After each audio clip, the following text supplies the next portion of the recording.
मोटू पतलू और जादुई पेड़ की कहानी। एक बार की बात है, फुफ्फू मेहनती किसान था जो अपने खेतों में मेहनत के साथ काम करता रहता था।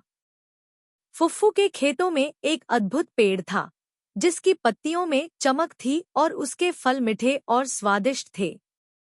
फुफ्फू का बेटा मोटू और उसका मित्र पतलू उस पेड़ की कहानी सुनकर बहुत ही उत्साहित हो गए।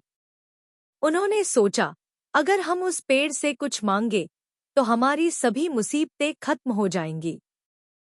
मोटू और पतलू ने तय किया कि वे उस पेड़ के पास जाकर उससे कुछ मांगेंगे। जब वे पेड़ के पास पहुंचे तो वे देखा कि पेड़ के नीचे एक प्याला रखा हुआ है।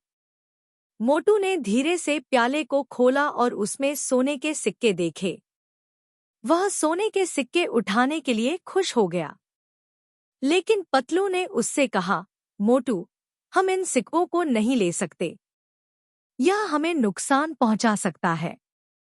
मोटू को पतलू की बात ठीक लगी और वह उस पेड़ की शाखाओं में चढ़कर पेड़ से बोला, हे पेड़ बाबा, कृपया हमें जिंदगी में सफलता प्राप्त करने के लिए कुछ जादू सिखाइए।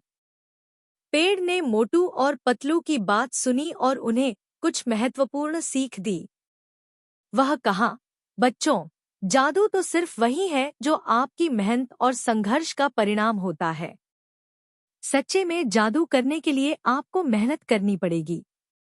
मोटू और पतलू ने उस पेड़ से कुछ और जादू सीखा और उसका आभार व्यक्त किया।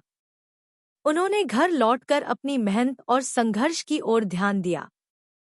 वे ने पेड़ के सिखाए गए सीखों को अपने जीवन में लागू किया और धीरे धीरे उन्हें सफलता मिलने लगी। उनकी मेहनत और लगन ने उन्हें अच्छे दिनों की ओर अग्रसर किया। इस कहानी से हमें यह सीखने को मिलता है कि जादू नहीं, मेहनत और संघर्ष ही हमें सफलता की ओर ले जाते हैं। चाहे हमारे पास कितनी ही जादू की शक्ति क्यों ना हो, हमें अपने काम में मेहनत करना ही पड़ेगा। Comment, share and subscribe my channel for cartoon video.